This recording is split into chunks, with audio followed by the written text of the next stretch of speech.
a presentation of the Championship Racing Network. Drivers, start your engines. Pull those belts down tight one more time, warm up those tires, hit your marks, and let's go racing, boys and girls. Nascar, Indycar, Formula One, Formula E, and NHRA Racing Talk. This is the Championship Racing Network. Now here's your hosts, Steve West and Matt Nicholson, with producer John Myers. And the gang's all here, at least for hour number one. Coach Matt has some coaching duties still to do, as his team is in the championship game this week. So he's going to be with us for hour number one. We're going to get to talking about the 2026 NASCAR TV schedule for all three top series. We got a one-off attempt at the 2025 Daytona 500 that's going to be tried again in an announcement that was made, just last night, as it turns out. Major name in the racing world is officially set to retire. We got an old track returning to major competition. IndyCar teams continuing to prepare for 2026. And we'll ask the resident driver, can telling your drivers to, just shut up and drive actually work? We got that. We got a whole lot more coming up on this edition of CRN, the big show. We're going to get it up and running next.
fuel, and we're back to more racing action on the Championship Racing Network.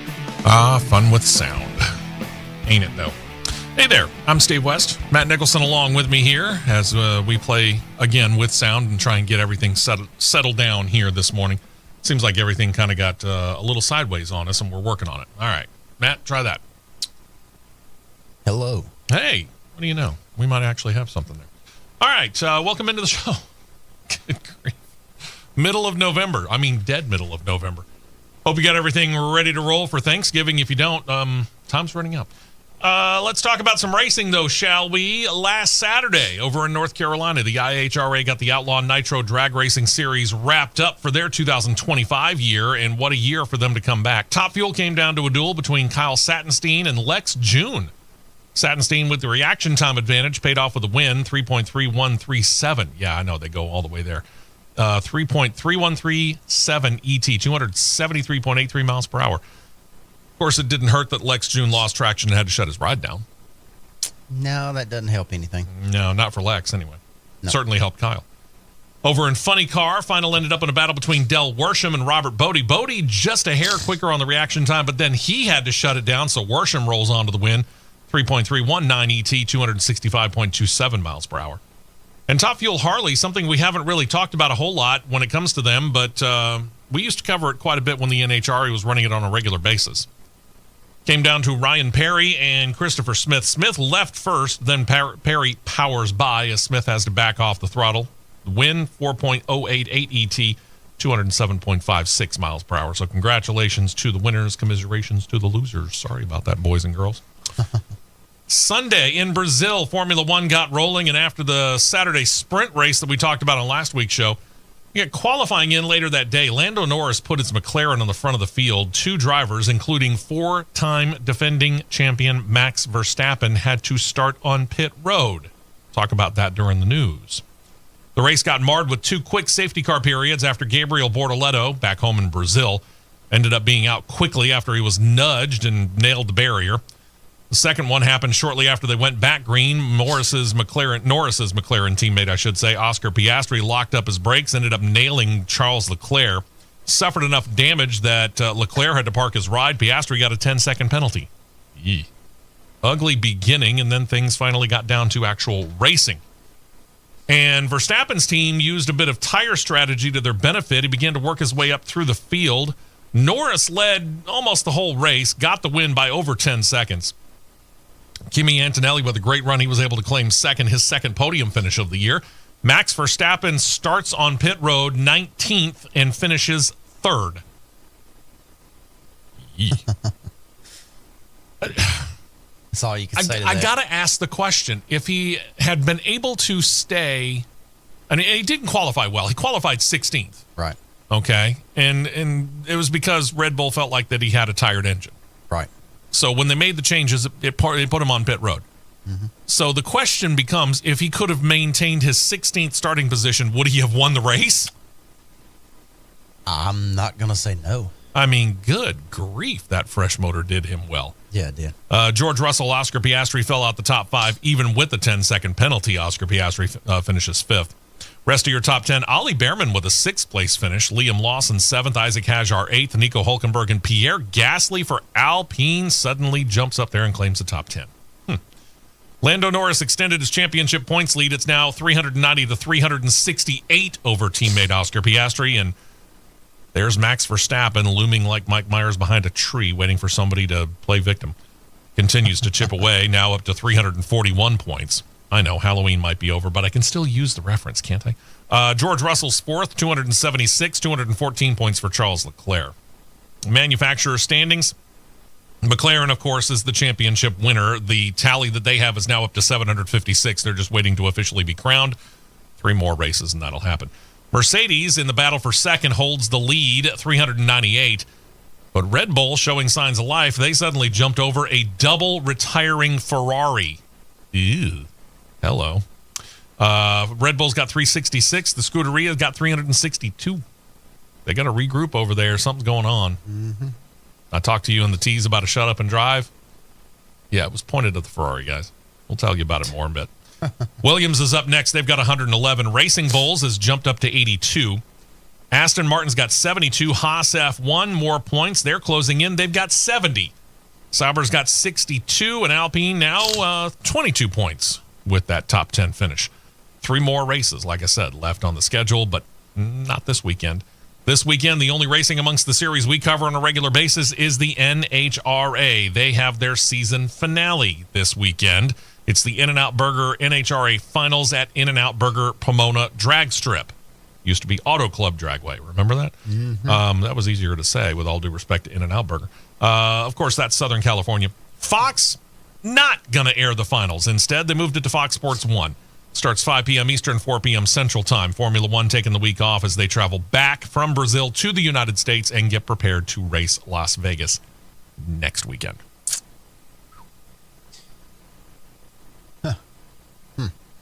I know, it's weird. Here's the thing, and we've talked about this many, many times. We get into the offseason, we tend to find that there is actually more news during the offseason than there is during the season, but this has been a full news year anyway. Yep, it has been. So I don't know whether it's going to slow down or not. I doubt it, truth be told. Yeah. There are going to be a couple of times, I will tell you this right now, we are going to take Thanksgiving weekend off. We are going to take the weekend between Christmas and New Year's off. Those are the only 2 weekends we're planning on taking off throughout the quote-unquote off season. As of now. And I say quote-unquote because technically about a month from now, Formula E gets their 2025-2026 season underway. Right.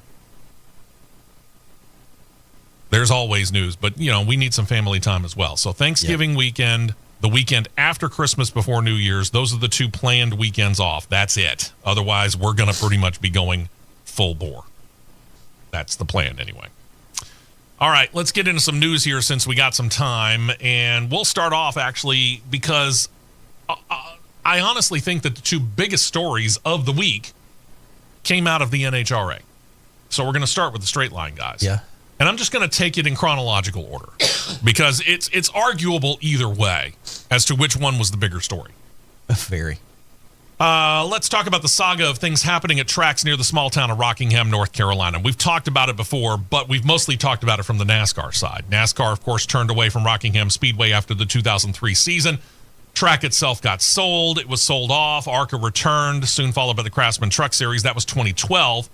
But the then owner, Andy Hillenberg, had some financial problems, and, well, all that was gone after the 2013 season.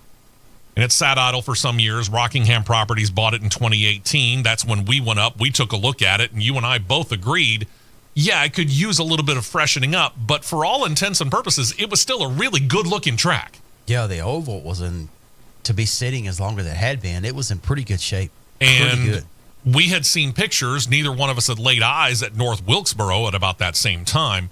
But it could easily be argued that Rockingham was in better shape than North Wilkesboro was at about 2018. Oh, I had my eyes on both of them in the let's just word it as the defunct state that they were sitting in. Okay. I mean, I saw pictures and film, but I didn't see it in person, is what I'm saying. From a time comparison standpoint, and we'll word it this way, by me having my eyes on everything, you could, or if you had the right crews in place, you could have raced in Rockingham in a week.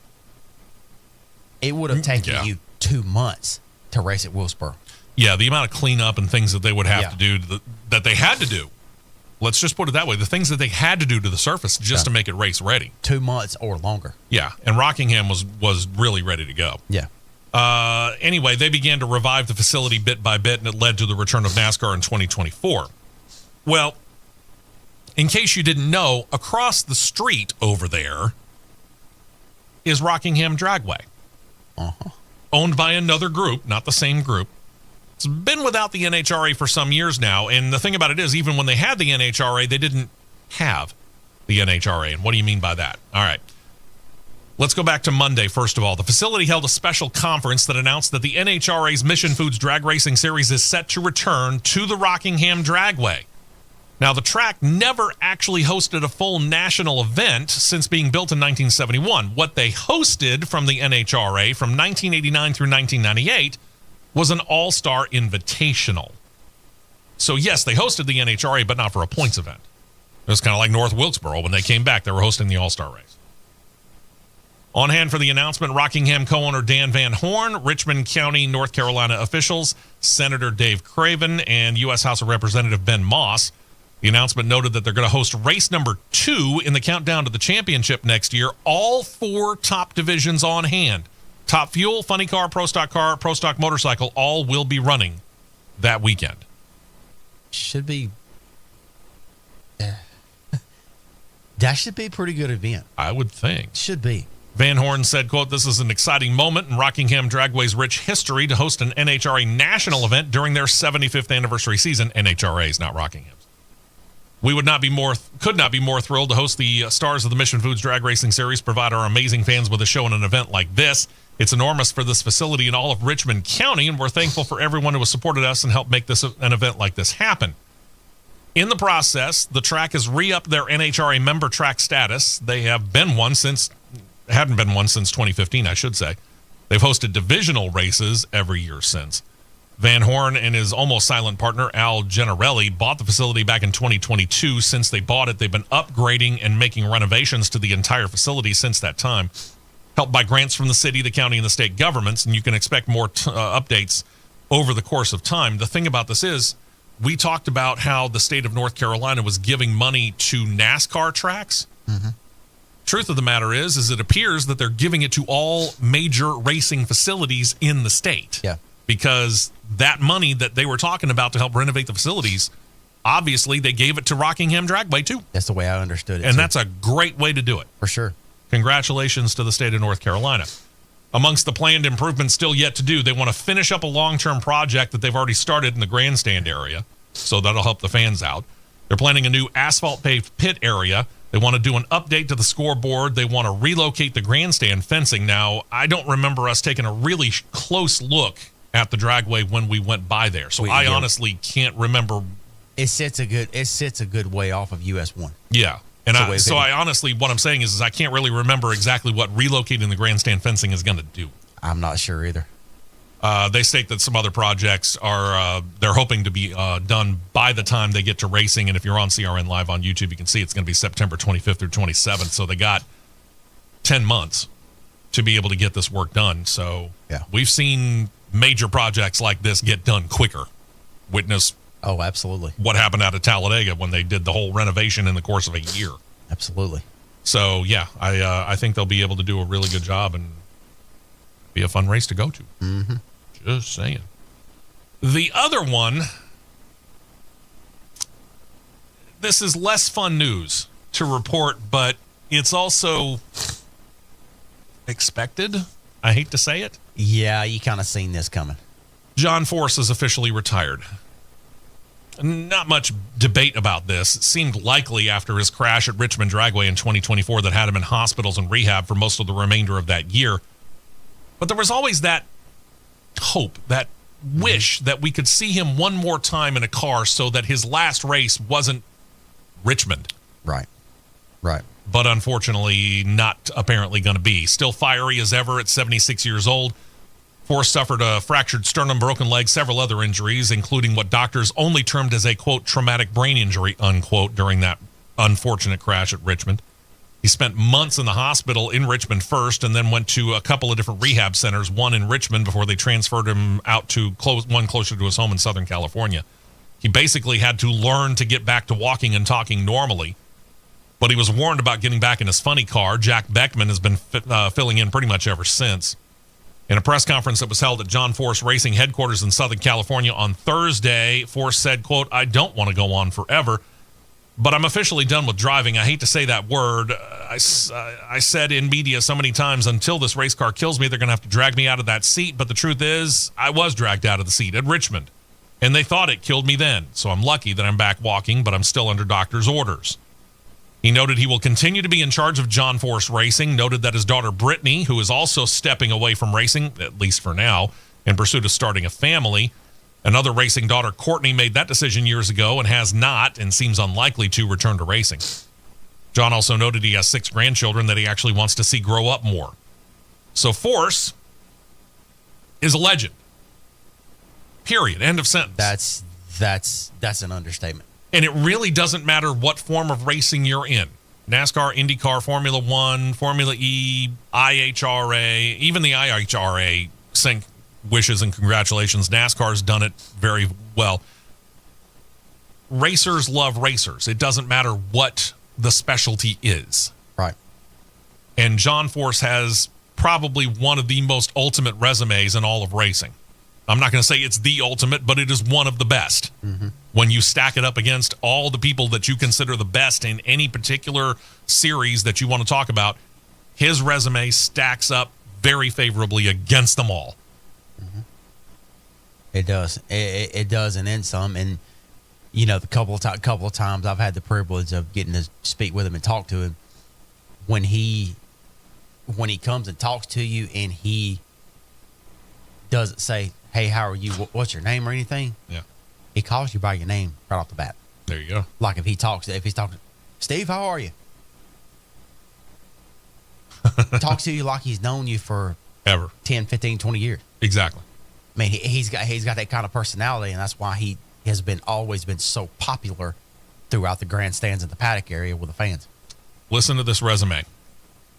Force will end his Hall of Fame career with one AHRA, American Hot Rod Association funny car title, 16 NHRA funny car titles, in a racing career that began in 1976 and officially concludes 59 years later. He holds the NHRA all-time record for wins in a top division with 157. He drove for other owners until 1996. That's when he started his own team, and, well, he didn't miss a beat. He claimed every funny car title in the 1990s, save for the 1992 year. That's insane. That's utter dominance. Yeah. 2008, he was inducted into the Motorsports Hall of Fame of America. 2020, became the first drag racer inducted into the National Motorsports Press Association's Hall of Fame, and was also inducted into the International Motorsports Hall of Fame and the Canadian Motorsports Hall of Fame. And I think that'll be just the tip of the iceberg. He'll get more as they go along because, truth be told, he deserves to be in every single Hall of Fame he's eligible for. Yep, he will for sure. Plain and simple. John Force. As the picture says on CRN Live on YouTube, thank you for everything. We know you're not going far. You'll be at the track whenever you can. Traveling is still somewhat limited under doctor's orders, but we know he'll be there whenever he can possibly be there. Yep. He's not going to be that far away. I'll tell you what, we'll continue this conversation when we come back, because online speculation goes nuts, and sometimes it gets to the ultimate and stupid. I mean, you and I have both seen this. And then some. I saw a bit of speculation about what might happen to John Force Racing now that he's retired. Settle down, boys and girls. Settle down. Let's put some of this to rest right here, right now, on this show after this break. We will be right back with more on the Championship Racing Network.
for more action on the Championship Racing Network. Welcome back in. I'm Steve West. Coach Matt will be with us for the first hour. Hour number 2, he's got to go deal with coaching duties. But this is the final game of the 2025 year, correct? It is. You're in the championship game. And I'm not leaving that field without a ring. I like it. I was up just about all night thinking about it last night, and I'm not leaving that field without a ring. There you go. After how we performed last week and how we woke up. Ain't no excuses, man. No excuses today. I agree. All right. Let's really get back real quick to that John Force situation, because right after he announced, or everybody pretty much figured he was going to retire, suddenly everybody started talking about, well, what's he going to do with all the cars? He's going to start leasing them out and all that kind of stuff. No, they ain't going nowhere. John Force said, and here's the thing. This is the problem with everybody jumping to conclusions before they actually listen to him. Yeah. He's not going anywhere. The name on the door says it all. It is John Force Racing. Right. John Force might not be the man behind the wheel, but John Force is the man driving the organization. Yep. Let's face it. Yep. And you have to pry the steering wheel out of his cold, dead hands is basically what he said. Well, you're going to have to pry. He's not going to be done with John Force Racing until he's gone. And then he'll turn it over to the kids, and I bet you they'll run it. Pry the door key out of his hands. Yeah. The kids will run it after that. Oh, they Brittany, will, Ashley, for sure. Courtney, all those kids. Oh, yeah. They will keep the Force legacy going. I can guarantee it. So stop it. Just stop speculating as to what's going to happen. It's not falling apart. It's not going to pieces. It's still a very good facade. The only question that I've got is, how long is Jack Beckman going to be in that car? Now, we've heard nothing. Let me put this very plain and simple, because they still have this race weekend to do. So they're not worried about it right now. What they're worried about is what's going to happen this weekend. Right. That's all of John Force's focus, is what's going to happen on this championship weekend, even if Jack Beckman's not technically eligible to win the title. Right. They'll worry about that next year, figure out whether Jack Beckman wants to come back, because I can guarantee you, if he's willing to come back, they're willing to put him back in the car. Oh, yeah. I mean, why wouldn't you? Yeah. I mean, Why he's wouldn't you? done nothing but just keep that car moving and winning and competing and getting close to winning titles. So if I'm Jack Beckman and I want to continue to race, I want to be in that car. And if I'm John Force at John Force Racing, I want him in that car. You would be crazy to not want him to be in the car. I agree. That's about your best option that there is right now, if you ask me. I agree wholeheartedly. All right, so with all of that said, we ran down the points last week in the race recap. Noted that the races for each of the 4 major NHRA divisions only have 2 or 3 that are mathematically eligible to win this year's title. And that's why, if you're watching on CRN Live on YouTube, we got the picture of all 4 of the major divisions there, because we're going to break it down a little more succinctly for you and get you prepared for tomorrow's finale. In Top Fuel, only 2 are eligible to win. The most points that you can get through qualifying all the way through the finals is 160, okay? Here's the thing. Doug Kalita is all but guaranteed to win, because all he has to do to be the champion is make a single qualifying pass. It doesn't matter where he qualifies, as long as he makes a pass. So effectively, all he's got to do is start the car. Yep, all they got to do is pull the trigger on that starter. There you go. I mean, he could literally just launch off the line and then shut it down and coast. Yeah, I wish it was that easy to win a title. For him, it practically is. Yeah. To Funny Car, Matt Hagan has actually given himself a small chance to claim another championship. He bested Austin Prock in Las Vegas a couple of weeks ago, but it is an uphill battle. Prock has a lead of 101 points. What would really have to happen is Hagan would have to win the whole thing tomorrow, which is not out of the realm of possibility. He is closing in on 60 career Funny Car event wins. But the other side of it is that Prock would have to bow out in the first round. And as good as that car has been all year long and how it's been, I don't see that happening. How good is he, you might ask? Well, if he gets past the first round, number one, he's the champion, and it seems likely. He has 9 wins this season. He has 12 total final round appearances in the 20 events. That's just the finals. That's not counting just getting past the first round. A lot of work to do if you're Matt Hagan, if you're an Austin Prock fan for John Force Racing. Looks good. To Pro Stock Car, it is 2 KB Titan drivers who are vying for the division championship. Dallas Glenn leads by 92 points over Greg Anderson. Now, a lot of this depends on how the pairs qualify. It's possible that Glenn, getting out of the first round of the finals, could end up clinching it. Otherwise, he would need to go to the semifinals. Considering that Glenn has 8 number 1 qualifiers, let's face it, Anderson's going to have to be on his game. And then some. Yep. Your closest battle is Pro Stock Motorcycle, where Gage Herrera is actually not your leader going in. It's Richard Gadsden. He leads by 21 points over Herrera. Now, consider each round in the finals is worth 30 points, plus you get qualifying points in this final event. This could easily come down to the finals either way. If one goes around further than the other, they could be the winner. All depends on qualifying here too. So, a lot of drama still yet to go for those of you that are following the NHRA. Tomorrow's going to be an interesting event. Yep. A couple of other things here in the Straight Line News world. Vice Sports and Vice TV set to air a 6-part documentary about the NHRA. It's going to be called Chasing Speed. It's a series that's set to begin January the 21st. It's 9 p.m. Eastern, 8 p.m. Central Time start. I'll be honest with you, I don't know exactly where to find this. It's Vice TV on whatever particular provider you happen to have. I am 100% streaming. So I can't guarantee that I even know where to get this. But I'll have to do some research on it, and I'll let Matt do some research here and see if he can't figure it out for me. So to let you know, this 6-part documentary is each episode is an hour long, covers the 2025 on-track action following select drivers over the course of their season. So if you've been liking things like F1 Drive to Survive or the NASCAR Full Speed on Netflix, things like that, it looks like this is going to be done in very much the same vein. Yeah. Let's see here. I don't know where Vice is on stream. Availability. Here we go. Oh, there you go. Okay. Let me guess. They've got their own app.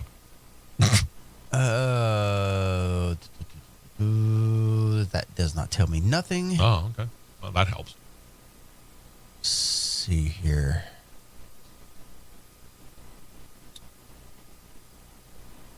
No word. It is a company that is a joint venture between Hearst Communications, A&E. It's A&E Networks, a joint venture between Hearst Communications and Walt Disney Company. Oh. Have the Vice Media. So maybe a Hulu Disney Plus sort of thing? Here we go. Possibly? Streaming media services available. Friendly TV, Hulu Plus, Philo, Plex, Samsung TV Plus, Sling TV, and Tubi. Oh, okay. Several options out there. Tubi's actually free, so maybe you don't have to pay for it. That'd be a good thing. One note from the IHRA. We just talked about how they got their season finale in for the Outlaw Nitro Drag Racing Series, but while things may be over on the track, things aren't quite over in the offices. This week, they talked about a penalty that was levied against Chris Powers and Powers Extreme Motorsports for what the sanctioning body said was a violation of member conduct. The strange thing is they didn't go into detail on this. All they did was release the statement and release the details of the penalty, which we're going to show you a little bit of here in just a moment on CRN Live on YouTube if you happen to be on there. But according to the IHRA statement, quote, participants at IHRA events are expected at all times to conduct themselves in a professional and non-disruptive manner consistent with good sportsmanship and IHRA's role as a family-oriented sports organization. All events must remain suitable for attendance by the general public and when televised, appropriate for unrestricted public viewing. Again, we don't know what the heck happened or what they're accusing Chris Powers and or Powers Extreme Motorsports of having done. They didn't detail that. If through the pretty vague statement of IHRA, when you look at it, the last sentence, all events must remain suitable for attendance by the general public and when televised, appropriate for unrestricted public viewing. Right. Made a gesture to somebody else? Maybe. I don't know. That's pretty vague. Yeah. I mean, told somebody they were number one with the wrong finger? I don't know. But whatever it is, they didn't like it. Penalties set to be levied after an initial hearing with power and representatives of the team. But if the penalty is upheld, could be as much as $100,000 and include a 1-year suspension. So again, don't really know exactly what this all has to do with. With the announcement of the penalty, the driver and the team have 30 days from Thursday to file such an appeal, and it must be done in writing. In triplicate. I'm sorry, that's not a government thing. I can't imagine that they wouldn't appeal it with a penalty that could be that steep. I'd want to be heard. Oh, yeah, absolutely. Absolutely. You know, send off a letter here, Powers, and let's get this whole thing taken care of. Be done with it. To Formula One here, we noted in the recap, 4-time defending champion Max Verstappen had to start the Sao Paulo Grand Prix from pit road. The reason he had to start on that wrong foot is because he was on the wrong foot anyway. He qualified 16th. This marked the very first time in his entire career that he failed to get out of qualifying session number 1. Yeah, when I saw that, I had a eyebrow raised high. Yeah. Like, huh? So the team said, you know what? Let's bite the bullet. We got to start near the back of the field anyway. They gave him a brand new setup and a fresh engine. And of course, when you do that kind of change after qualifying, immediately you got to go back to the back of the field. The penalty for that was going back more than the 4 spots that he had available. So he ended up being relegated to pit road. Obviously, again, it didn't hurt him. He finished 13th. No, it didn't hurt him a bit. I think he's okay. Yeah, he's good. Then there's this one. And you being a resident driver, I'm going to get your opinion after we read the whole story, okay? Mm-hmm. So Scuderia Ferrari, as we told you, has slipped down to 4th in the Constructors' Cup standings, something that we mentioned in the race recap from Brazil last Sunday. And things aren't, apparently, all good inside the halls of the team.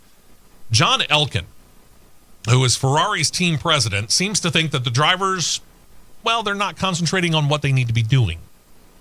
He talked about it at an event for the upcoming Winter Olympics, which are sent to be held in northern Italy next year. And Monday said this, quote, Brazil was a huge disappointment. If we look at the Formula One championship, we can say that on one hand, we have our mechanics who are actually winning the championship with their performance and everything that they've done on the pit stops. If we look at our engineers, there's no doubt that the car has improved. If we look at the rest, it's not up to par. We certainly have drivers for whom it's important that they focus on driving and talk less, because we still have important races ahead of us, and it's not impossible to get to second place. So effectively, John Elkann has told his drivers, shut up and drive? Is that effective? If I'm the team principal and you're my driver and I tell you, shut up and drive, what's your reaction? Do you want this helmet? Do you want this fire suit? Do you want these shoes? Do you want these gloves? Okay. I get your point. Yeah. So when the drivers were told about this, did they say anything about this particular edict? Actually, yes, they did. Ferrari driver Charles Leclerc said after having to bow out of the race on lap 6, quote, disappointed to come back home with nearly no points at all for the team in what's a critical moment for the season to fight for the second place in Constructors' Cup Championship. It's uphill from now, and and it's clear that the only unity can help us turn that situation around in the last 3 races. We'll give it all, as always. Shut up and drive. Is that conducive to unity? Negative, Ghost Rider. Negative. I didn't think it was, but I thought I'd ask you. As for Lewis Hamilton, the other Ferrari driver who, well, he's never at a loss for words. He did not keep quiet either. He posted on social media, quote, in the end, it wasn't the race we wanted. It's gutting, especially after some good progress, but we'll move on. I back my team. I back myself. I will not give up. Not now, not then, not ever. But the funny thing is that after Monday, because those 2 social media posts and or comments were made directly after the race at Brazil last Sunday. Mm-hmm. Since then, neither driver has really been chirping. Sometimes all it takes is just say one thing and be done with it. And here's the other part of it for me. You know, we can tend to keep pretty good tabs on this stuff. And over the course of this season so far, in following Charles Leclerc, in following Lewis Hamilton, other than talking about the release of F1 the movie, I haven't really heard much talk about anything other than racing from either of those two drivers. Right. I agree. But the comments by John Elkin, and I'm not a team president. I've never been one, and I don't play one on the radio. But at the same point in time, it does seem a bit overreaching. I get the fact that he's upset. He is not happy about the fact that they didn't score any points, and they're now relegated to fourth in the standings. I get that. But to me, he seems to be levying this in the wrong direction. And then some. He's trying to blame two people for something that, truth be told, is a team-wide situation. Yep. I mean, if Lewis agree. Hamilton and Charles Leclerc are doing literally everything, they're not, obviously, and we know that. But if they were doing everything on the car, then fine, blame them. But they're not. No. They're just two cogs in a very, very big wheel. Here's how I will button this one up.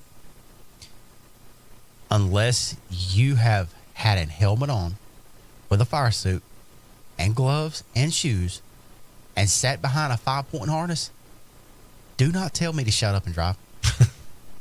That will be your last mistake. That will be your, let me rephrase that. That will be your first and last mistake. There you go. It'd be two hits. That's simple. Me hitting you, you hitting the floor. Yeah. Remember that, Breakfast Club fans? Kids, ask your grandparents. All right. We got to take a break. When we come back, we'll continue talking about some Formula One stuff because Mercedes is being sold off bit by bit. Make it sound much more dramatic than it actually is, but we'll talk about it anyway. Racing Bulls, they've got punishment to hand out of their own. We don't know the employee, but we know kind of what they did, and the folks at Racing Bulls and their parent company, Red Bull, ain't happy about it.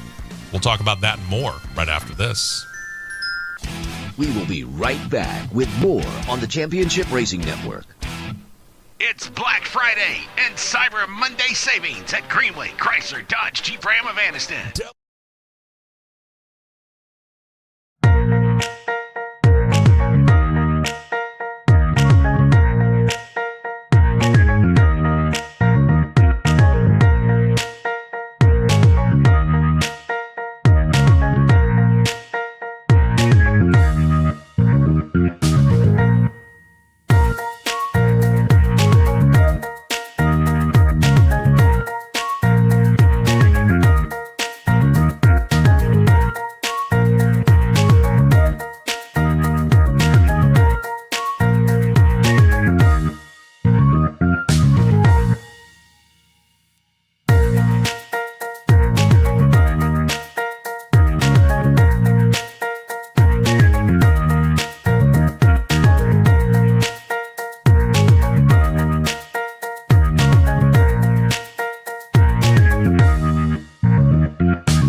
We're back to the Championship Racing Network. Welcome back into the show. Talking a little Formula One here early on, and we'll be getting to some stock car stuff here, mostly hour number 2, when Coach Matt has to leave. But since we're talking F1, this came out this week. Mercedes team boss Toto Wolff. He's not just the team boss. He's also a 1/3 owner in the Mercedes-AMG Petronas Formula One team. But he's starting to sell out. A little. Reports out of Europe state Wolff is in negotiations, or was early this week in negotiations, to sell a portion of a stake in the organization, with the report claiming it's really about 5% overall in the stake of Mercedes. So he would drop down from about 33% to about 28%, in other words, Toto Wolff would. What's the value? According to the Financial Times of London, the number sits at about 4.6 billion euros, or about $6 billion US. Don't think we need to go crying for Toto anytime too soon. Hey, Toto, can I get a couple of bucks? Let's see here. Go to Georgia, get Powerball ticket, win Powerball, just buy his stake out in Mercedes outright. Oh, there you go. Who might be the buyer, you might ask? Well, several sources are pointing to CrowdStrike CEO George Kurtz, but that's not confirmed at this point in time. We're still waiting to find out. Let's put some perspective on this sale, shall we? If this goes through, 5% stake in Mercedes, 5% would go for 4.5 billion euros. I'll let you multiply that by 20 and figure that out on your own. Yeah. But on top of that, to show you just how much prices are jumping up for, and I'll just call it sports franchises around the world. But specifically, we'll compare apples to apples, F1 to F1. This would surpass a recent sale of a stake in the McLaren F1 team. You might remember this. That sold, a year and a half ago? Yes. That was a 30% stake in the McLaren F1 team, and it sold for 3.5 billion euros. So 6 times the amount that Mercedes is being sold for about $1 billion less.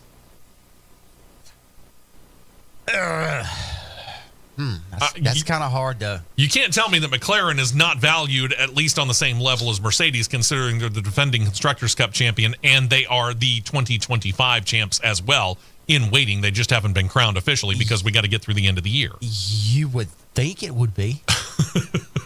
I mean, you would think it would be. How desperate are you to own a portion of an F1 team? Good night almighty. That's... Must be nice to have the money. Yeah. Again, don't know that it is him, but that's all the signs are pointing to that. We'll see. Racing Bulls have not said what, if any, punishment is set to be levied towards one of their employees, but they've been very open about this. It includes, they did show a video. Obviously, we can't play it because of rights situations, but there were apparently in the post-race ceremonies a person wearing a Racing Bulls uniform that was giving the winner of the Sao Paulo Grand Prix in Brazil, Lando Norris, a thumbs down during the podium celebration last Sunday. And the video shows the person that was not immediately identified turning to the crowd and giving that thumbs down gesture to them while boos could be heard. Racing Bulls has only said that the matter has been handled internally, posted a short statement on social media saying, quote, "We're aware of the video from the weekend's podium. It doesn't reflect our team's values or the spirit of VCARB. The matter has been handled internally. We believe in celebrating great racing and showing respect to every driver, team, and fan, both on and off the track." It's a great statement on the part of VCARB. I do tend to wonder what the punishment was. Probably. Yeah. Can't imagine it's going to be all that harsh. Yeah. Let's just put it that way. Yeah. While most teams on Formula One's grid aren't going to be revealing their 2026 racers for a little while now, let's face it, 2025 season, as we've talked about, still has 3 races left. Audi's under no such restraints. The German automaker, in case you had not heard, is set to take over the Sauber team in 2026, but they've been working on their own in-house engine program and working on the racer that they're going to use around that engine beginning next year. So in other words, they're not going to be happy doing an evolution of what Sauber has, despite the fact that Sauber is actually doing kind of respectably for them anyway. Yes, they're sitting 9th in the standings, but they're actually battling to get out of 9th. They are. And that is considering what we've seen out of Sauber over the years, whether they've been named Alfa Romeo or Sauber or whatever, they have, along with Williams, been kind of doormats in Formula One. Quite a while, yeah. So this year they've been doing very, very well, but Audi says, you know what, we want to do better. So they showed off an initial look at the possible R26, as they're calling it internally, car on Wednesday at their Brand Experience Center in Munich, Germany. The overall shape of the car, they say, is all but finished, so they might do a couple of minor things to it, but they aren't planning on changing it much more from what you see now if you're on CRN Live on YouTube. That paint scheme, or in F1 terms, livery, they say is not complete yet. Obviously not. The only branding on it is the Audi brand. And I state that because we already know a couple of their partners. But first of all, for those of you that are not on CRN Live on YouTube, it's got a titanium overall look from the nose to just past the driver cockpit. They got a red block on the side pods that kind of goes up onto the engine cowl. And then the engine cover back to the rear wing is all black, or really carbon fiber. It doesn't have any color on it at all. It's just bare carbon fiber. These are fairly typical Audi colors, basically. Titanium red and black. Yes. Again, doesn't show any sponsors, just shows the Audi 4 Rings logo right now. They say that the full look will be revealed in January. We do know two of their partners. One is Revolut. This is an app that you can use if you are a traveler, especially one who travels overseas a good bit. What that would do is allow you to switch quickly from countries and their respective currencies, generally with no monthly fees. They also have German apparel maker Adidas as a partner and a team outfitter. All Audi employees will have the Adidas logo on all the items that they wear. Does Adidas make fire suits? Yes. Okay. All right. Adidas, I have to admit, I didn't know. That's why I asked. Adidas, last year, I think it was last year or 2 years ago, Adidas took over the apparel, let's call it the apparel rights for everything for Mercedes. And where Mercedes used to be Puma. That's true. Now the only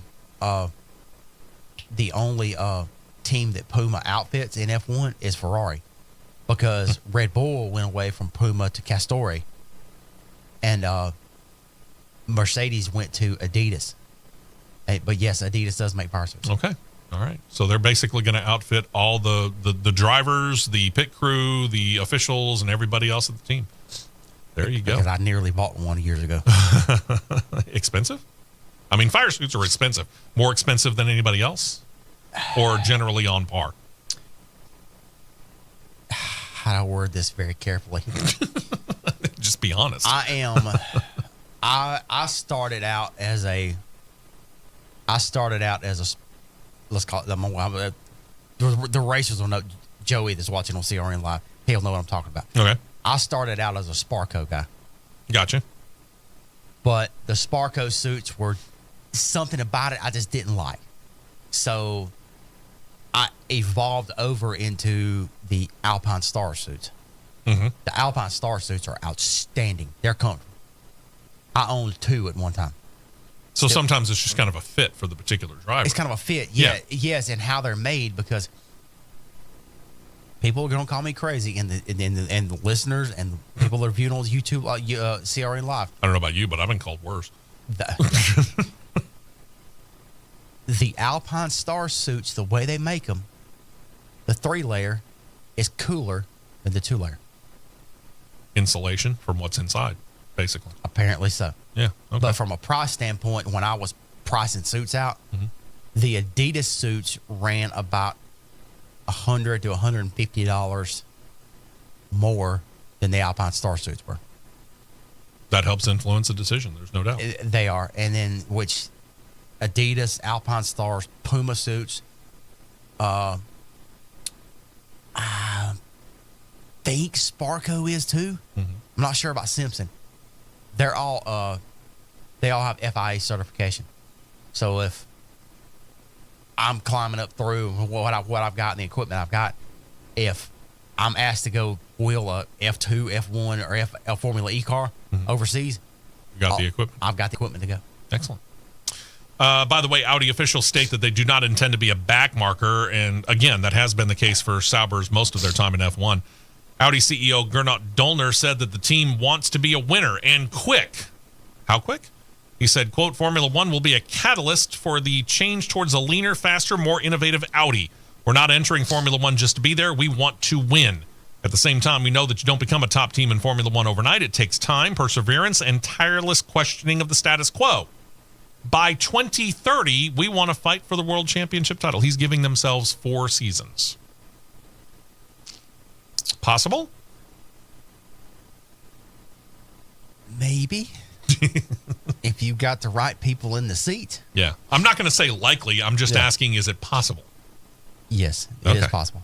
Just got to make sure you got the right people driving that thing. All right. Red Bull and their sister team Racing Bulls will be, as we've said here and well noted on the show, switching from their current Honda branded engines over to the Ford branded engine that will begin next year, but it's still going to be based on the Honda equipment that Honda turned over to Red Bull when they were considering exiting F1 a couple of years ago. All of that opened, of course, the door for Ford to come in and return to Formula One for the first time really in decades. The team has announced what they're going to do is they're going to work with Ford on the ultimate 2026 car reveal. That's what they're calling it. They're planning to do so on January the 15th, 2026 in Detroit at Ford's headquarters. Ford president and CEO Jim Farley told media, quote, since we announced our return to F1 with Red Bull, the Ford team has been working night and day to get ready for 2026. But this is about so much more than just the racing. It's about how we use our learnings from F1 to make our cars and trucks better for our customers. What we'll learn together with Red Bull will define the technologies of the future and what excites me most about this relationship. This will be the second time that Red Bull set to host a car reveal in the United States. They did so in New York City in 2023 for Red Bull. Racing Bulls decided to do their 2024 car reveal in Las Vegas. So that's actually, I should say, the third time that they're going to do it as a company, the second time for Racing Bulls. So they're switching Honda branded over to Ford branded engines, still based upon the Honda equipment. That's the best that I can tell, yeah. So you could call it the Red Bull Fonda. Wow, I just got a weird picture of the very overly plastic surgery Jane.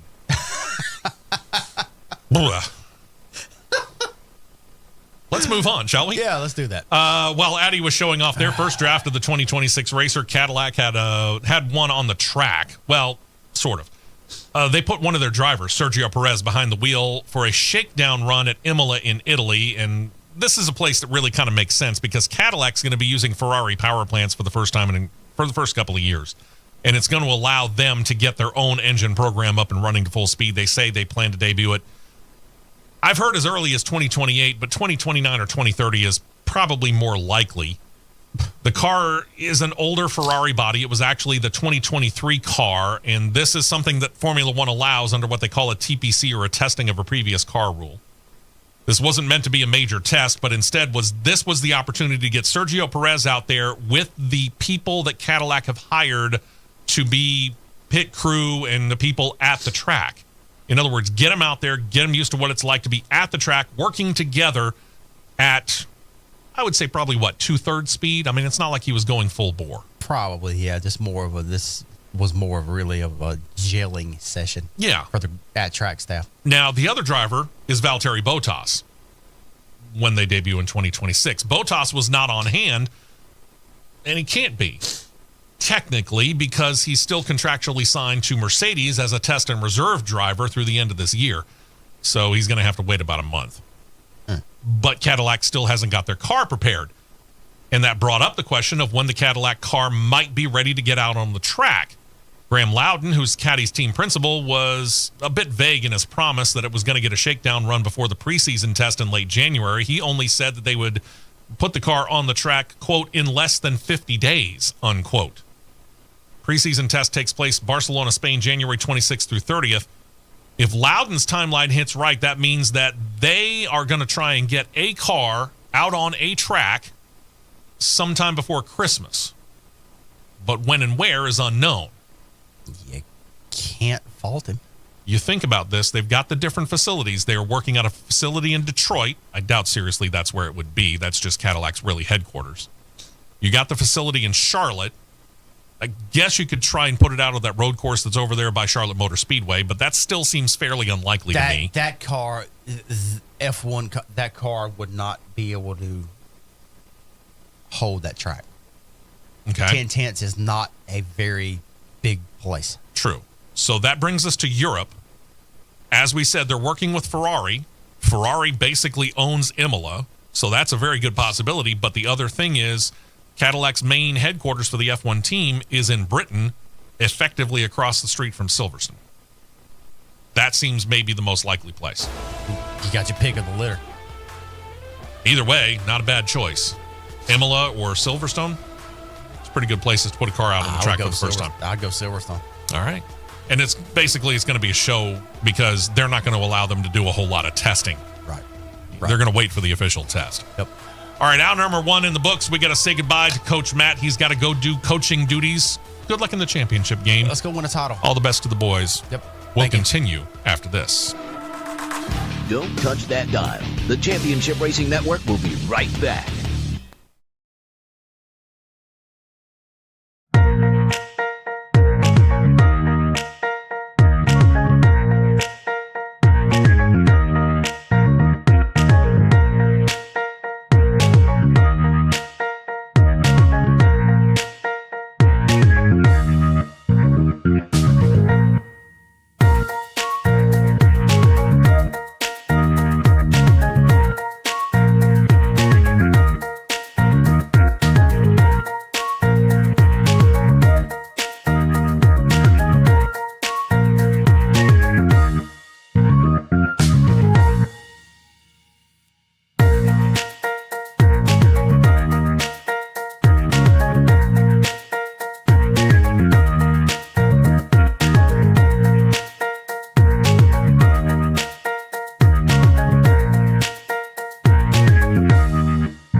racing action on the Championship Racing Network. Solo for hour number 2, but we'll plug along. I'm Steve West, got producer John on CRN Live on YouTube, and loving the chat that we got there. So if you get the opportunity, if you've never been, it's actually kind of fun.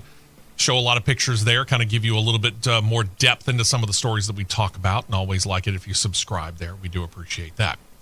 We're continuing to talk about F1 just for one more moment here. All current F1 teams have agreed to continue support of the F1 Academy. That's that all-women's racing series that the FIA equates to be about a level of Formula 4 or so.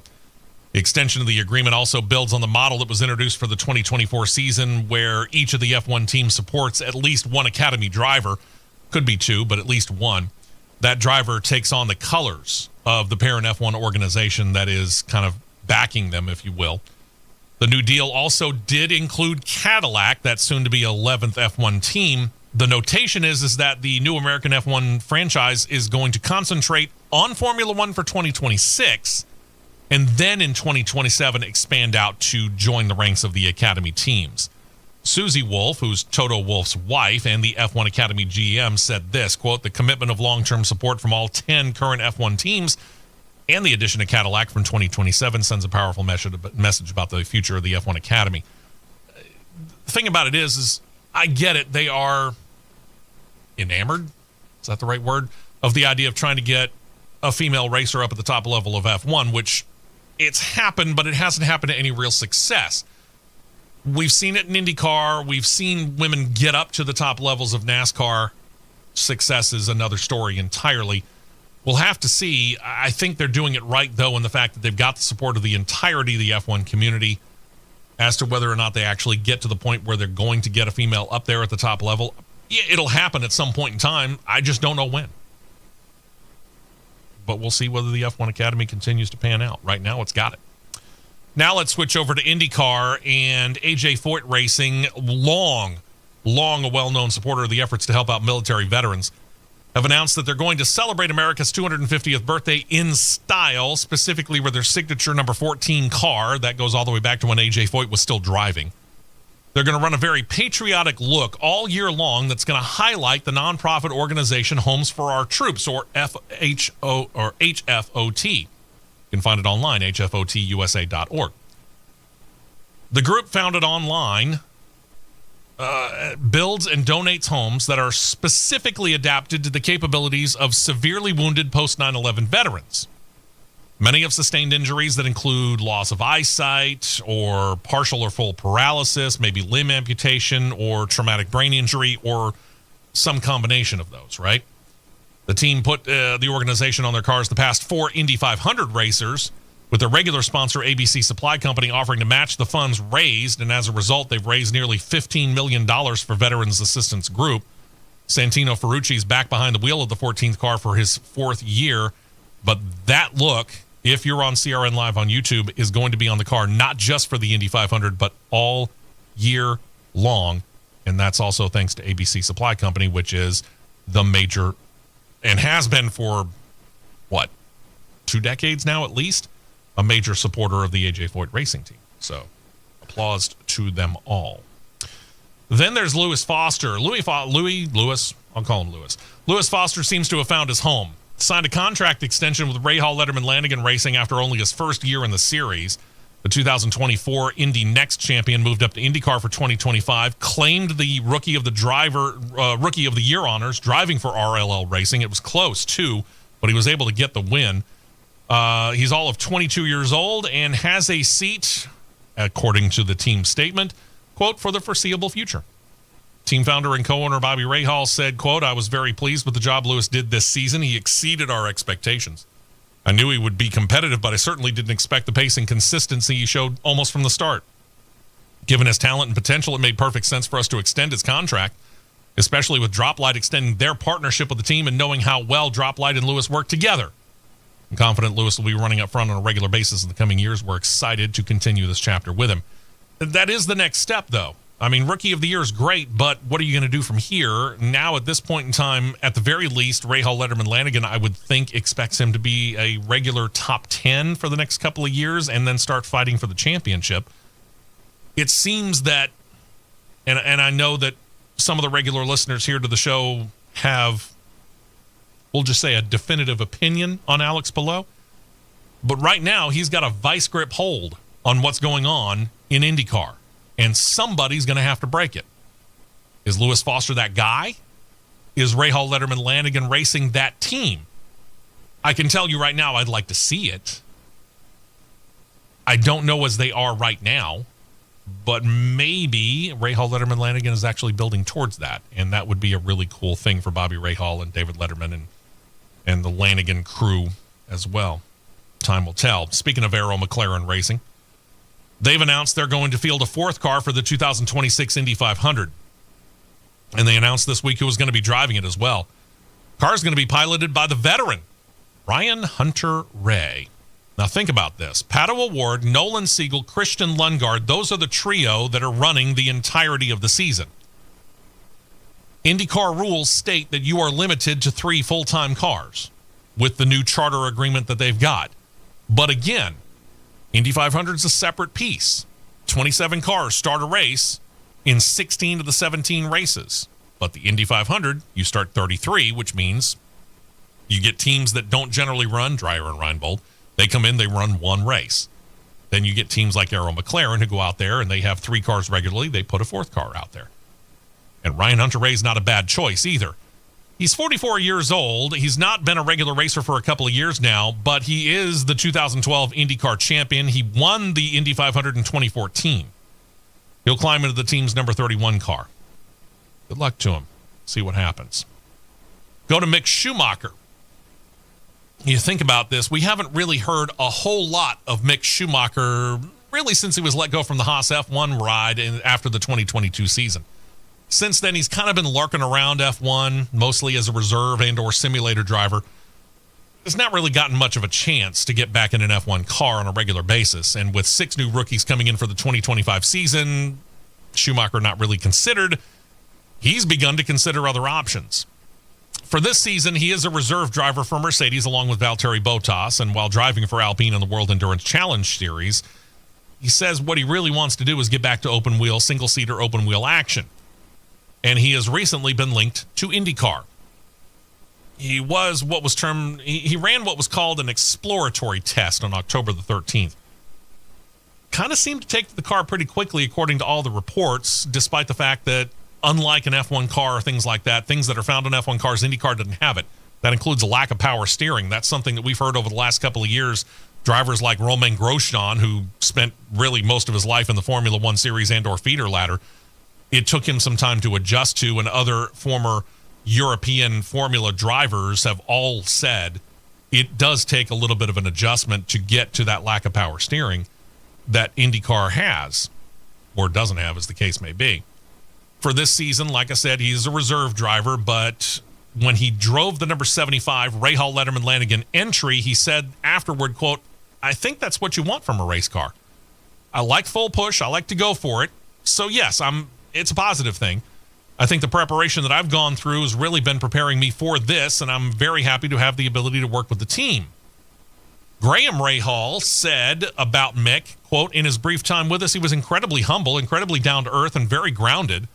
Everyone raved about his mother and the family just being amazing people. So if you think of a family that's seen the highest of highs, worldwide fame at a time when really Michael Schumacher was synonymous with Michael Jordan, Tiger Woods, and that was probably it, and all they've had to deal with from the injury after that, and to see where the family is today, it just shows you that they are all exceptional people.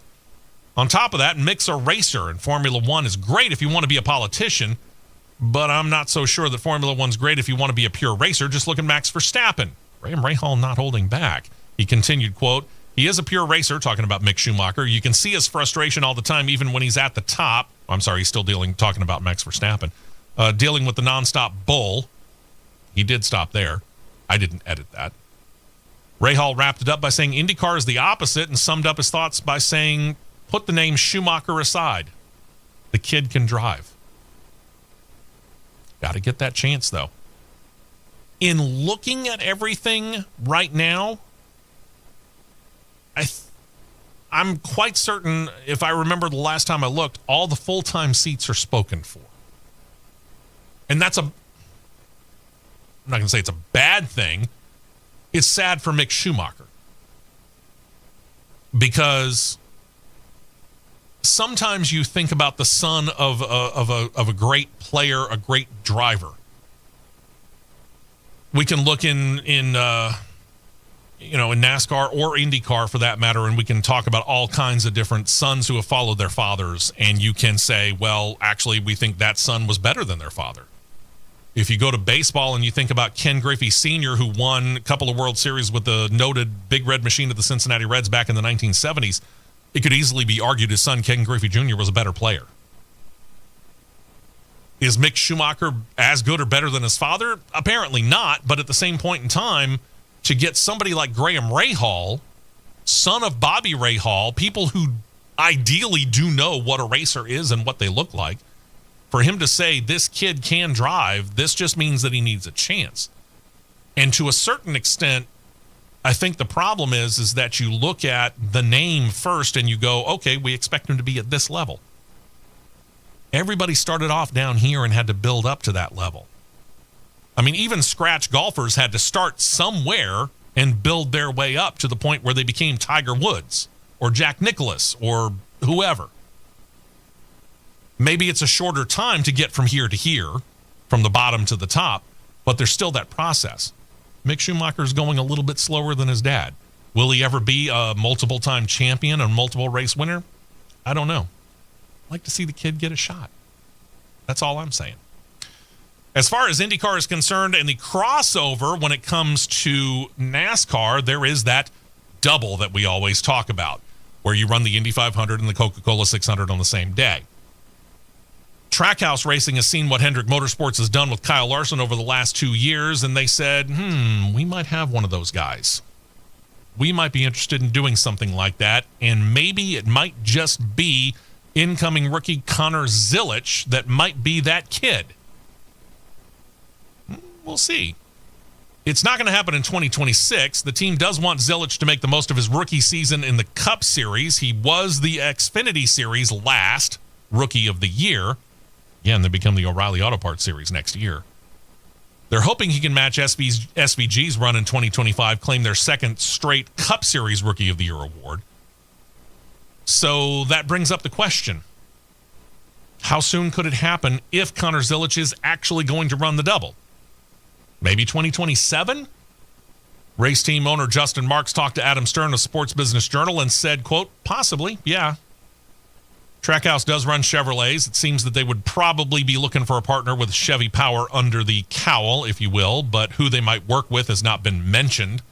We know that Hendrick Motorsports worked with Arrow McLaren. Obviously, they seem to be open to that idea. But there are other Chevrolet-powered teams, so we'll see what happens here as time goes along. But Connor Zilisch could follow or be the next, might be the better way to look at it, driver who's going to find himself potentially trying for the double, an Indy 500 and a Coca-Cola 600. I'll post the question out there. Is too much made of this? Are we trying too hard to get somebody to run both races?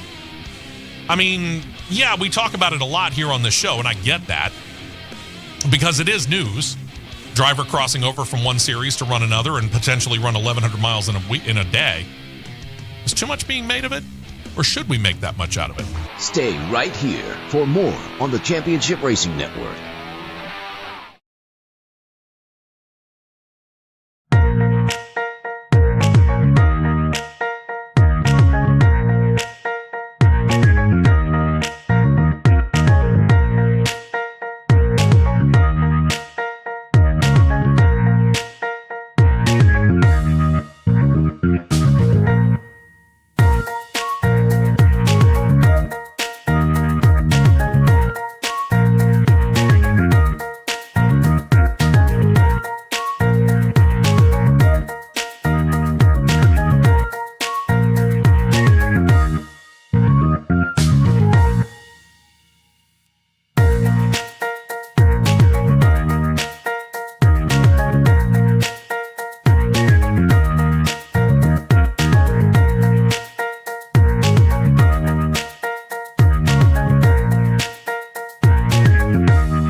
tires only, and back out to the track for more action on the Championship Racing Network. Welcome back into the show. Talking a little Cup Series news here, and NASCAR has begun testing for 2026 already. And I say testing, really what this is a Goodyear test. And why are they doing that? Don't forget, they've got that new short track package where we're going to up the horsepower to 750 at all tracks under 1.5 miles and on all road courses. So, yeah, really this is a chance for Goodyear to get out there and begin working on a good match for these higher horsepower package cars. 3 drivers were on hand for the test on Wednesday and Thursday of this week. Alex Bowman representing Chevrolet, Ryan Preece in a Ford, and Bubba Wallace driving for Toyota. Next up is a planned test at North Wilkesboro, where they'll get another Chevrolet driver, another Ford driver, and another Toyota driver out there. They'll look at the figures. They were not released, so we don't know exactly what all they did. But they may start to begin to make technical changes to the car because they're hoping to continue and improve what really has been, for the Gen 7 car, kind of a lackluster short track experience. They've gotten a little bit better. The truth of the matter is I don't give a whole lot of credit to NASCAR on that. What improvements have been made, at least in my opinion, you may feel differently, and feel free to make your argument to me to change my mind. But I honestly believe that whatever improvements have been made, incremental and small as they may or may not have been, it's mostly attributable to Goodyear. Again, feel free to try and change my mind. Many have been wondering when Chevrolet might debut another nameplate to run in NASCAR. Now, you think about this. The Camaro has come to an end, at least in the form that we knew it from the 2010 to the 2025 model years. It's done. You might still be able to find an old one that they just haven't sold yet on a dealer lot, but for all intents and purposes, it's done. And I came across a story earlier this week that GM is working on a new platform. And they're planning on releasing 2 new rear-wheel drive cars within the next couple of years, one of which is all but confirmed to be the replacement for the Cadillac CT5, which will have everything from a twin-turbo 4-cylinder to a V6, which will probably be the standard engine, but will include up to the LS Series V8 engines. The other car they didn't talk about. Could that be the new Camaro? And I asked the question only because GM has re-upped the rights trademark to the Camaro nameplate and has promised we're going to get a new Camaro. But we all have heard the rumors that basically the new Camaro might end up looking like the Mach-E Ford, which is not a Mustang, and it's not a Camaro if it's an SUV. I'm sorry, it's just not. Camaro's a sporty pony car, 2-door, 2+2. That's what a Camaro is. Like what you see if you're on CRN Live on YouTube. That right there is the new, quote-unquote, for 2026 car, which is really just an upgrade on the styling. It's a styling package on the ZL1 Cup Series Racer.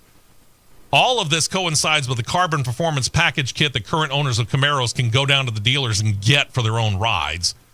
For the Racer, the new look is going to include a larger hood dome and a revised front grille, the rocker panels down the side of the car. All of that is significant enough under NASCAR's rules to state, okay, yeah, it's a new car. So you can keep using it.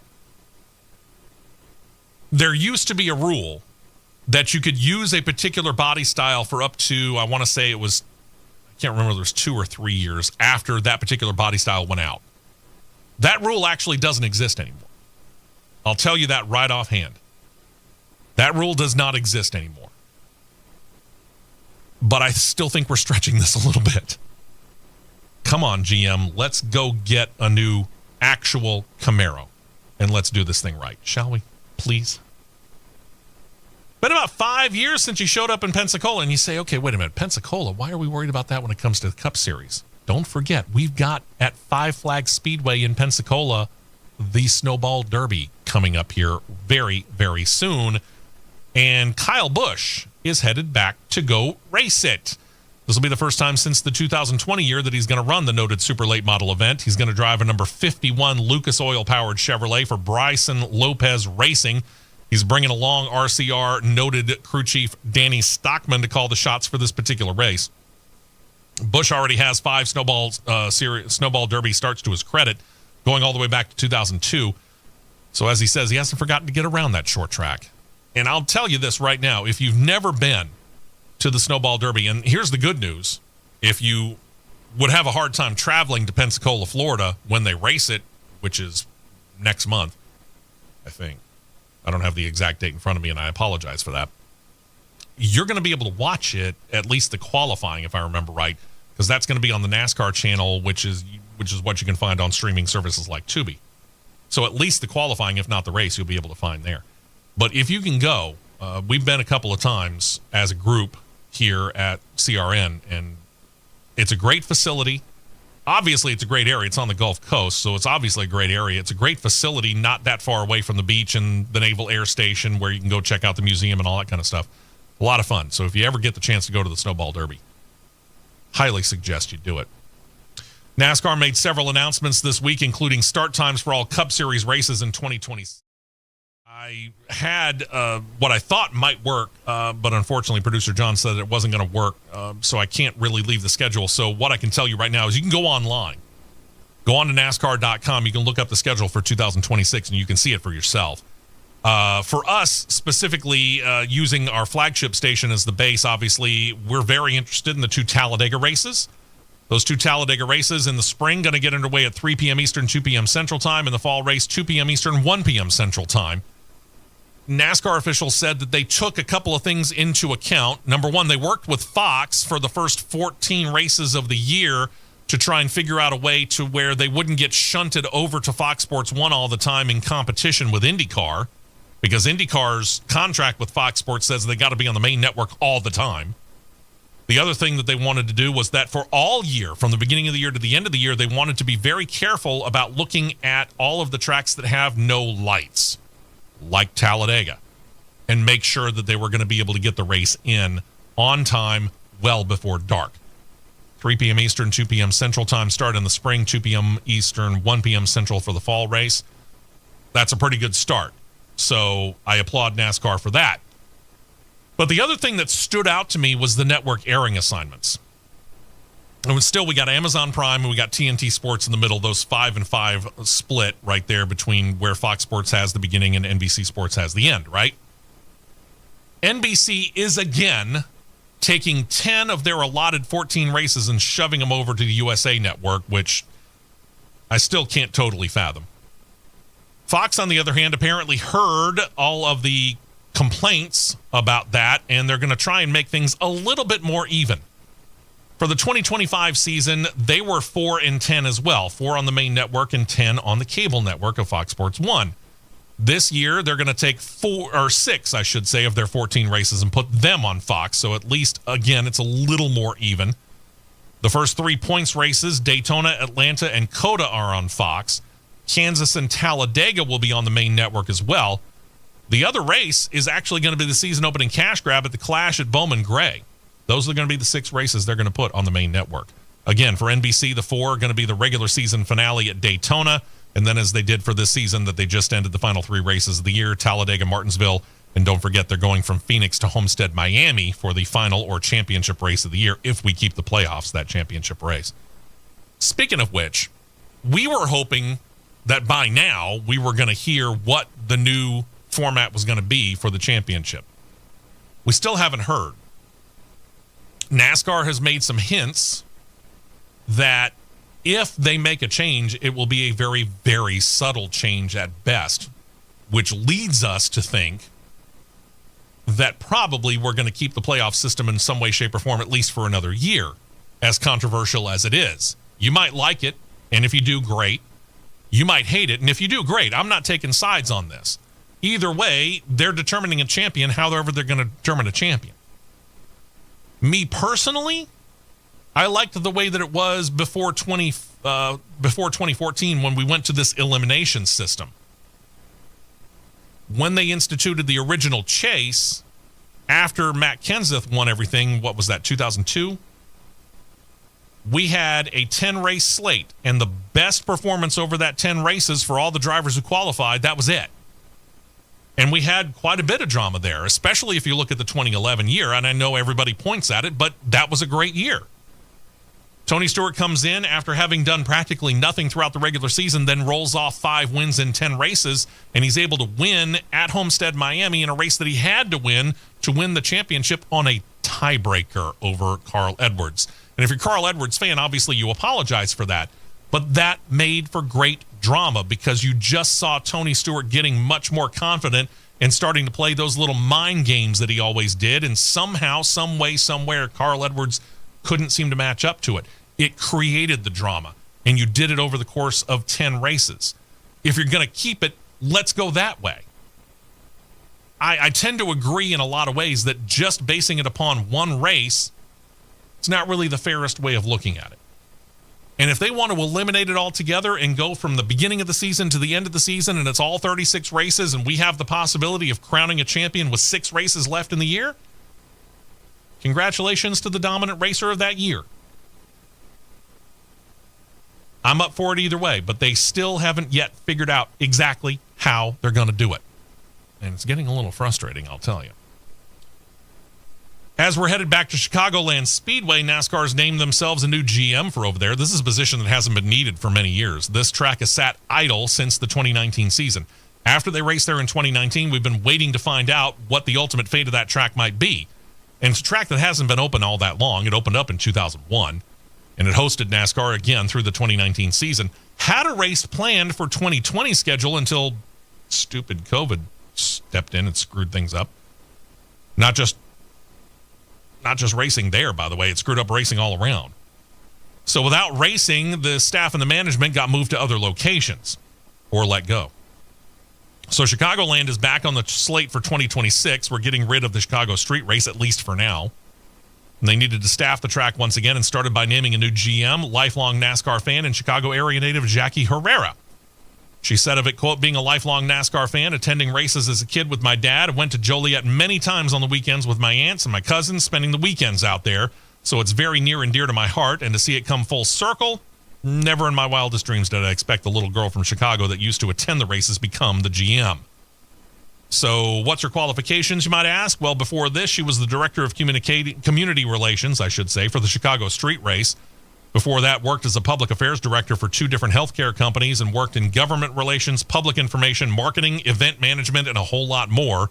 So she's pretty well-rounded, even for a relatively young lady like she is. So all the best to her. We'll see whether or not we can actually keep Chicagoland as a viable facility for the near future. All right, let me get back to this postseason thing. NASCAR seems to be trying to promise this. Something's going to change. We don't know what the new format is, but something's going to change. Mike Forty got on his weekly Hauler Talk podcast that NASCAR does every week and said this, quote, where it stands right now, I don't think the playoff committee is going to meet again. I think we've gotten all the feedback that we needed from them. Awesome job, by the way, from the playoff committee. Now it's in NASCAR's hands. They're going to take all the feedback they got from every walk of life and every thought on the spectrum, from no playoffs whatsoever to keeping it right exactly how it is and really beating all of that up. There are announcements to come, yes. Honestly, I don't know where it is or when it is. Could be in 2 weeks, could be in 2 months. Well, thanks, Mike. Appreciate you locking that down for us. So it basically just reverts back to what I was saying before. We are waiting to hear. Now, is this something that deserves to have a whole lot of thought put into it? Yeah, you consider how controversial this playoff system has been. And truth be told, I haven't heard as much controversy about this until the last couple of years. And that was when Joey Logano gets in because Alex Bowman gets disqualified. That's when everybody started screaming. But a disqualification is a disqualification. Doesn't matter whether it happens at the Daytona 500 or it happens at the cutoff race when you're dropping from 8 to 4 or from 12 to 8, as the case was when it came to Joey Logano and Alex Bowman. If things had been left the same way that they were at the finish, Alex Bowman would have transferred on, but when his car was found to be illegal, too late, he gets disqualified. Next man up. Next man up happened to be Joey Logano. What did I say going into the round of 8? If you're a longtime listener, you know this. I said, oops, you just let the man back in. Watch him go win it all. Who is your 2024 champion?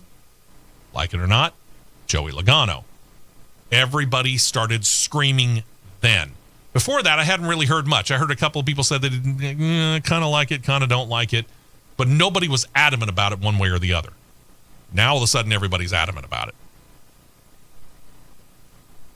I don't understand, by going by the rules, where the major problem is.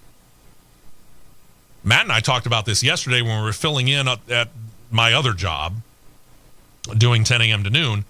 I don't hear anybody complaining when a wild card team jumps up. I mean, an 8th seed or a 7th seed, or the lowest seed in the playoffs in the NBA, NHL, Major League Baseball, or the NFL jumps up and goes and wins the Super Bowl, or the World Series, or the NBA or Stanley Cup, NBA championship or Stanley Cup. I don't hear that.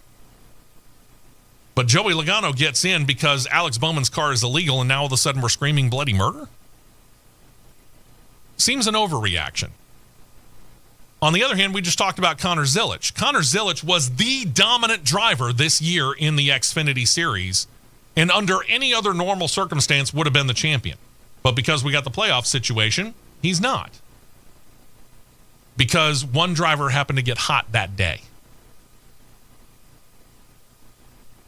But I take you back, and I hate doing this. I really do. But let me take you back to Super Bowl 42. New England Patriots versus New York Giants. An 18-0 New England Patriots team walks in and faces the 6-seed wildcard New York Giants. I don't think I have to tell you who won that game. I don't hear a whole lot of people complaining about it. Patriots fans do. I do. I wanted them to win. I'm a Patriots fan. You know that. If you're a long-term listener to this show, you know that. But at the same point in time, I understood the Giants were better that day.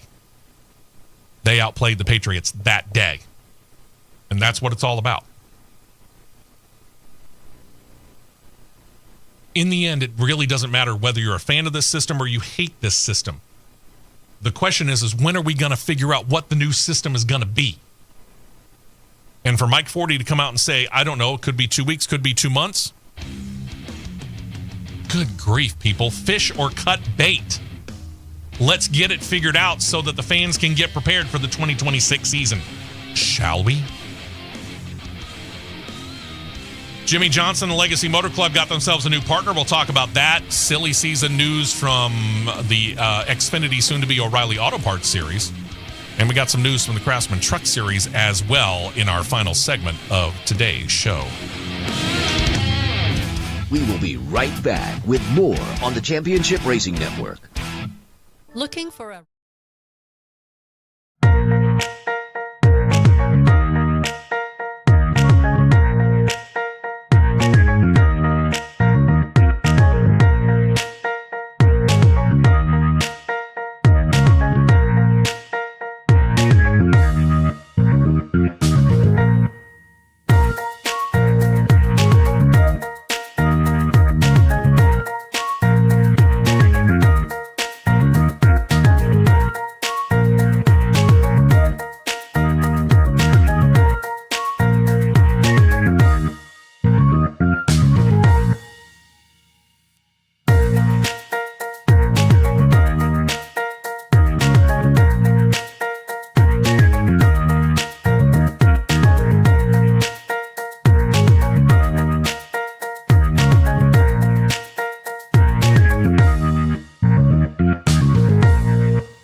to the Championship Racing Network. And welcome back in. Final segment of this weekend show here.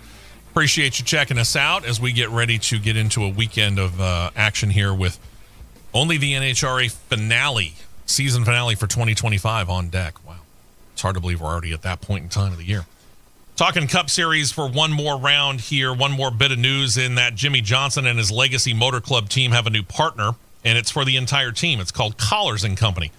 And you may not have heard about this. This is a relatively new company, a men's apparel company that got its start through the ABC reality competition show Shark Tank. Johnson's going to be one of their ambassadors. He will take part in their upcoming marketing efforts and in turn will have the brand's name on the cars and the uniforms that the teams put on the track and what they wear every single week. Collars & Company has previously announced partnerships with sports figures like golf legend Sir Nick Faldo, ESPN Monday Night Football play-by-play man Joe Buck, former NFL players and turned TV commentators Tiki Barber and Greg Olson, and they have a deal with Arrow McLaren Racing's Indycar team to provide all the dress shirts for all of their official appearances and for their executives. So they are coming in strong into the sporting world. Keep an eye on them. I don't know how expensive they are. I haven't looked them up. I might have to look and see what kind of products they have and how expensive they are. Let's turn our attention to, and I've said this, I'm going to call it the Xfinity Series until we get into 2026. So you will hear a lot of Xfinity becoming O'Reilly Auto Parts Series, okay? And give them their due. They spent a lot of money. They still are. They're becoming a premier partner in the Cup Series, but they'll no longer be the title sponsor for the secondary series. But in there, we've got some silly season news, and it starts off, and it really, a lot of this concentrates around DGM Racing. Major changes coming to DGM Racing. First of all, they're losing 2 drivers. Ryan Ellis is going to have a new ride for 2026. DGM let him go, and he's leaving there. He's going to slip over to Young's Motorsports, where he's going to drive a second full-time car for them, the number 02 Chevrolet. What this will do will pair him with the 42 car driven by the guy they call Fast Pasta, Anthony Alfredo. At DGM and in the number 71 car, Ellis finished 28th in the final standings, but he did claim his first top 10 in 164 starts in what will next year, as I mentioned, become the O'Reilly Auto Parts Series. This is a multi-year deal. This is where I think probably you find that he has made the switch in what would otherwise probably be considered something of a lateral move. It's a multi-year deal. He has a multi-year contract. In other words, he has some stability here. He'll have sponsorship from Tableau TV as the primary sponsor of the ride for most of the year, although the exact number of the races that they'll be on the car is not announced. Alfredo claimed 24th in the final standings in the other Young's Motorsports car, so the pair go into 2026 looking to improve upon the best finish for the team to date. That was a 2024 fourth-place finish at Talladega for a driver they no longer have on staff. That's Leland Honeyman Jr. Can they do better than that? I think they can. I think they've got a couple of pretty good drivers here. Anthony Alfredo is definitely a driver who is better sometimes than the equipment he's got. As for whether Young's Motorsports can bring the equipment up to a level of Anthony Alfredo and whether Ryan Ellis can actually learn under Anthony Alfredo's tutelage, we'll see. As for also leaving DGM Racing, the team also announced that veteran Josh Bilicki is not going to be back next year. He ran 44 races in the Xfinity Series since beginning of the 2022 season. 20 starts in the season we just ended, 19 of those with DGM Racing, in which he only managed 2 top 10 finishes, best finish coming at 8th. That was at Road America in 2023. We don't have any word on what Bilicki will be doing. So that's 2 drivers gone from DGM. What are they going to do? Have a reunion. 2 empty seats? Not really. One of them has been filled. They, late in the week, welcomed back officially Josh Williams. Williams will take over a number 92 Chevrolet as the cars get renumbered. Williams is hoping to return to the form that he had before he left Calic Racing, where, well, we'll just say things didn't work out for him.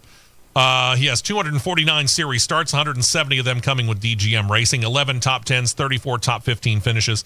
His best career finish in the Xfinity Series to date came with DGM Racing, a 6th-place finish. So we'll see whether or not this reunion works out. You got to think about it. He kind of left in a huff. He was the guy in a DGM racing car that when NASCAR, this wasn't a DGM problem, this was a NASCAR situation. He disagreed with NASCAR saying, you got to park the car. So what did he do? He parked it at the start-finish line. Hopped out, walked across the infield, hopped over pit wall, spent the rest of the time in the Xfinity Series trailer waiting for the NASCAR officials to come and have a chat with him. And that's what prompted Matt Cowlig, to look at him and go, I like the cut of the kid's jib. Let's go hire him. Didn't work out. Found out this just late last night. Justin Allgaier going to get a chance to run the Cup Series once again in 2026.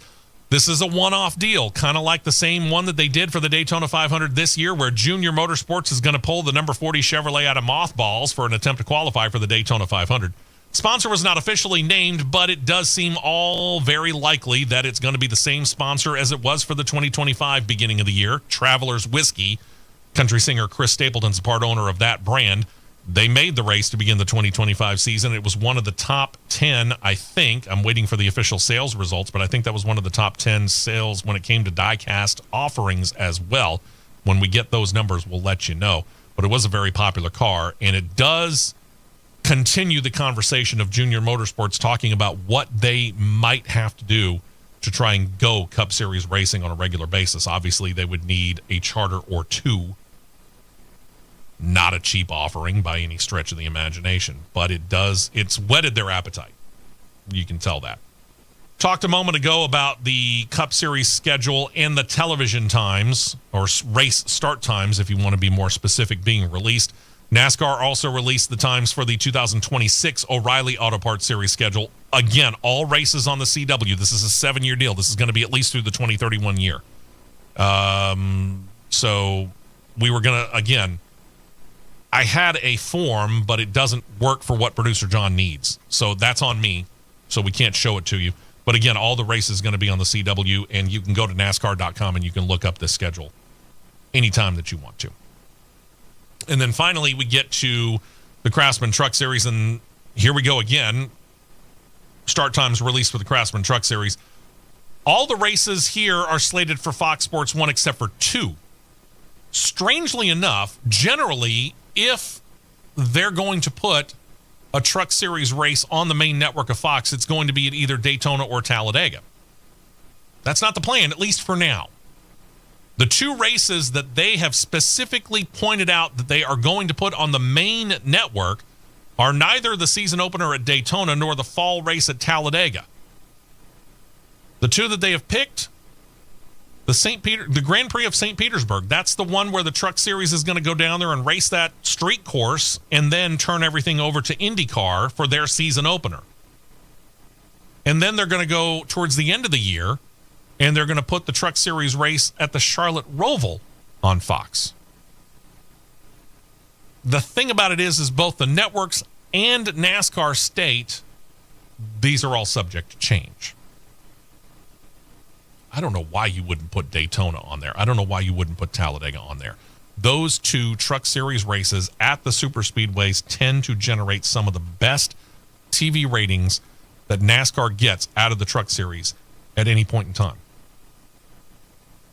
And the Truck Series, we saw the Xfinity Series finally get up to the point where on the CW they were averaging more than 1 million people per race. Those truck races at Daytona and Talladega tend to be the same kind of thing. I don't see any of the other Truck Series races doing that. 600, 750,000 people watching at any particular point in time. That's pretty much where the Truck Series is. Sometimes they jump up into the 800, close to 900,000 people range. But then you show a race at a Daytona or Talladega, people tune in. And for avid racers, it is the fun of watching these trucks punch this big hole through the air and go 3 and sometimes 4 wide for laps at a time. For other people, it's the excitement of watching them all crash. But for whatever reason, Daytona and Talladega are very, very popular. So there's a part of me that sits here and thinks that with that caveat that NASCAR and Fox Sports both said that things are subject to change, we might just see one or both of those end up over on the Fox network. And they should. And then there's this. we've talked about Calic Racing coming in with Ram and Ram Stellantis fully on board. Not just coming in with a couple of trucks. They are bringing in a 5-truck team to Calic Racing to re-debut Ram in the Truck Series. We've talked about this. We've even talked about the fact that they've got full-time drivers now. But they don't have full-time drivers for all 5 trucks. They've only announced 3 of them so far. Rumors, and I hate to deal with rumors because rumors are just that, not confirmed. But this one was too good to pass up because it creates a discussion opportunity. And I've got a few minutes to be able to discuss it. One of those 5 trucks, they say, is going to be the equivalent of a star car, star truck, if you will, in this case. In other words, no full-time driver, a series of drivers. Don't know what the number will be, but the rumor mill lists 2 names that are possible to go into the said star truck. And both of them have Dodge connections. One is Casey Kane. The other's Tony Stewart. I question that second one. We'll get to it. Both have roots with Mopar. Stewart right now running Dodge-branded racers in the NHRA, and for Tony Stewart Racing, both in the NHRA and some dirt stuff. He's done a lot of stuff with Mopar over there. Sponsorship for Mopar-related brands across the NHRA cars. As for Kane, you might remember he drove for Ray Evernham Motorsports for a time when they helped bring Dodge back to NASCAR in 2001 with the Intrepid and later the Charger models. And Kane has expressed an interest in continuing on a part-time basis his racing exploits while he does a little bit of work for media, television. But he's also enjoying kind of getting back to his roots. He's gone back to kind of doing a whole lot of short track, dirt track racing and stuff like that. But he's not ruled out going back to NASCAR. Tony Stewart basically packed up and sold everything and said, see ya, after the 2024 season. I mean, part of this is still being debated in the court system because 2 of the charters that Stewart-Haas Racing sold off, one to Front Row, the other to 2311, you might remember, are part of that whole lawsuit thing that's supposed to start December 1st. So, otherwise, Tony Stewart has expressed the fact that he has had major frustrations with NASCAR and how things are run, and he just basically wanted to wash his hands of it. So that's why I kind of question the second part of that. I mean, would it be fun to see him return? Is the matchup perfect with the return of the Dodge, quote, Ram brand? Yeah, it is. And the other side of it is the fact that, no, he's not an owner. This is just a straight-up situation where he gets to put on a fire suit and a helmet and do what he does best, which is get behind the wheel and race. I mean, I'll state this. He's not a bad owner. Anybody who's worked for him, whether it was Stewart-Haas Racing or Tony Stewart Racing or the racetracks that he has owns or the race series that he has owned, he's since sold it off. They've all said he's a great boss. They really liked working for him. He was a good guy when he was around. But the way he left NASCAR has me questioning this rumor. Big time. I wouldn't state specifically that he wouldn't come back and run it if asked and if it worked into the schedule. Because remember, he's going full-time in Top Fuel Racing next year in that conjunctive effort between Elite Motorsports and Tony Stewart Racing in the NHRA. But they're only running 20 races a year. There's, 24, 25 races in the Truck Series? They don't all run on the same weekends. So it could work into his schedule. But again, I kind of question whether or not he's going to do it. That's why I state, up front, first and foremost, this is a rumor. We have no confirmation. And Tony Stewart's a little busy. He's got a championship race to run tomorrow. Even though he's not vying for the title, he would like to do as well as he could and get that car up there. It's currently going in 4th in Top Fuel points heading into tomorrow's race. He'd like to see if maybe he could, maybe jump up to 3rd. It'd be a great feather in his cap as he gets ready to turn that car back over to his wife, Leah Pruitt, and get ready to jump into the 3rd car that Tony Stewart's going to run, like I said, in conjunction with Elite Motorsports, and get ready to go next year and actually have to battle his wife and his other guys when it comes to that. I mean, Matt Hagan's funny car, I get it, but still. I don't know whether I buy it. Again, the schedule could work out for a race or two. I'm certainly not going to count on more than a couple, 3, maybe 4 tops. I couldn't see it any more than that if, and again, that is a big if, it's going to happen. I'm just not sure I see it. But again, time will tell. I've been surprised before. What do I know? I don't have a crystal ball. I'm not sitting here playing tarot cards that tell me the future. If you know the future, let me know. Maybe I'll lay a few bucks on it. Coming up on Tuesday, we're going to have another podcast for you set and ready to go. We had a kind of a lighthearted one this past week because there just wasn't enough news by the time we were doing the podcast to actually break it out. But this time around, we'll probably do a little bit of a recap of the championship run and maybe a preview of Las Vegas for next weekend. And who knows what else might happen between now and then. Probably we'll still, once we get a little bit more information, might talk about that Junior Motorsports entry into the Daytona 500 as well. That'll be recorded on Tuesday, posted as soon as we can on CRN Live and all the other affiliated sites. And in the meantime, don't forget, we'll be back live this time next week, ready to go again. Hope you join us then. We will take Thanksgiving weekend off.